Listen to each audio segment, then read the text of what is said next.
Yo mga katunay, ako nga pala si Jayan at nandito ako ngayon sa Malabon Letre Block 2 kung saan nais natin marinig ang hinanain ng mga bawat kabataan at manggagawa kung nais po nila ma-impeach si Sara Duterte, oo o hindi. Go! Hello po kuya, tanong lang po, pahig po ba kayo ma-impeach si Sara Duterte, oo o hindi? Hindi naman. Bakit po? Siyempre, vice president natin yan. Kailangan natin yan sa gobyerno. Okay po, salamat po sa opinion. Hello po, tanong ko lang po, pahig po ba kayo ma-impeach si Sara Duterte, oo o hindi? Pwede po yun ba? Bakit po? Kasi, dati po kasi yung patakaran ng tatay niya. Yung tatay niya po kasi dati yung president. Marami po tayo nalalagot na nakapagsulat. Marami po nalalagot na rin. Kasi naman po, ngayon po naging presidente niya. Parang sabi niya po, bababa daw po yung president. Hindi daw po rin yung ay, okay, thank you po. Ate, pahig po ba kayo ma-impeach si Sara Duterte? Hindi nga eh. Bakit po? Kailangan pa ba yung sagutin? Okay po, okay po. Hirap eh. Okay po. Kasi basta sa puso lang namin. Kuya, tanong lang po, pahig po ba kayo ma-impeach si Sara Duterte? Oo, hindi. Bakit po? Maganda ng pamalagad mo eh. Kasi lahat namang pera na yung carousel na bus dyan sa iksa, sa kanyang yun. Bakit gano'n? Dami-dami nagiging sitwasyon na kaupo, wala namang ginawa eh. Okay po. Salamat po. Kuya, tanong lang po, pahig po ba kayo ma-impeach si Sara Duterte? Bakit po? Ang bait-bait niya Sara eh. Binoto kong papa ni Duterte eh. Hindi siya Memphis. Okay, salamat po sa opinion. Po. Hello po. Pahig po ba kayo ma-impeach si Vice Sara Duterte o hindi?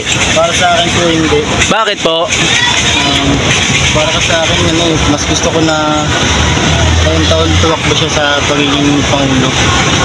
Kasi sa mga nakaupo ngayon, gusto ko na bago mapalitan.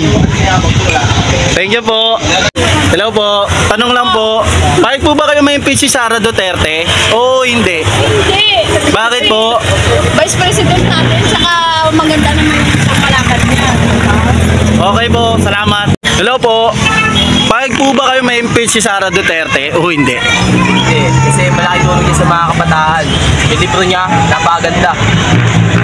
Tungkol sa mga Opo, salamat po. Opo, tanong lang po, pahig po ba kayo ma-impeach si Sara Duterte? Hindi po.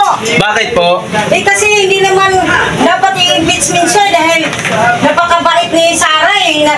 Yung trabaho niya, yung gawain niya sa tungkulin niya, ginagawa niya eh. Hindi pwedeng i-impeach si Sara. Okay po, salamat po sa opinion. Tanong lang po, pahig po ba kayo ma-impeach si Sara Duterte? Bakit kailangan mo ipa-impeach si Sara na wala naman siyang ginawa? May ginawa bang si Duterte si Sara? Payag ka ba? Kaya nga, bakit mo nga gustong ipa-impeach si Sara? Tanong ko lang naman po, opinion nyo lang po. Hello po. Tapos, Payag po ba kayo ma-impeach si Vice Sara Duterte o hindi? Hindi. Bakit po? Para sa mga kabataan sumusunod ngayon, hindi sila masyado mahirapan. Bakit? Hello po. Tanong ko lang po, payag po ba kayo ma-impeach si Vice Sara Duterte? hindi po. Bakit po? Kasi po pwede po siya makatulong sa ating bansa po. At pwede rin po siya makatulong sa bayan natin, sa Manila po. At pwede po siya makatulong sa maraming tao na namumulubi at na matira. Okay po, thank you po. Kuya, tanong lang po, payag po ba kayo ma-impeach si Sara Duterte? Oo, hindi. Hindi. Bakit po? Siyempre, yung papa niya, Duterte pa rin. Para mawala yun, para maiwasan na ulit yung kriminalisyon dito sa Pilipinas. Salamat po. Hello po, tanong ko lang po, payag po ba kayo ma-impeach si Sara Duterte? Oo o hindi? Hindi. Bakit po? Para sa ayaan ng Pilipinas. Yun lang. Okay, thank you po. Kuya, tanong lang po, payag po ba kayo ma-impeach si Sara Duterte? Hindi. Bakit po? Ano gagawin? Hindi nga eh.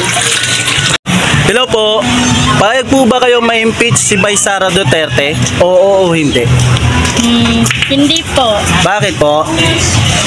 Kasi maganda naman po yung palakad niya sa bansa natin.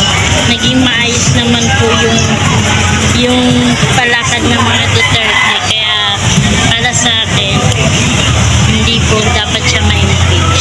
Thank you po. Tanong ko lang po, pahit po ba kayo may impeach si Sara Duterte? Oo, hindi. Bakit po? May paglalaban pa siya para sa Pilipinas. Itutuloy niya yung laban para sa magulang.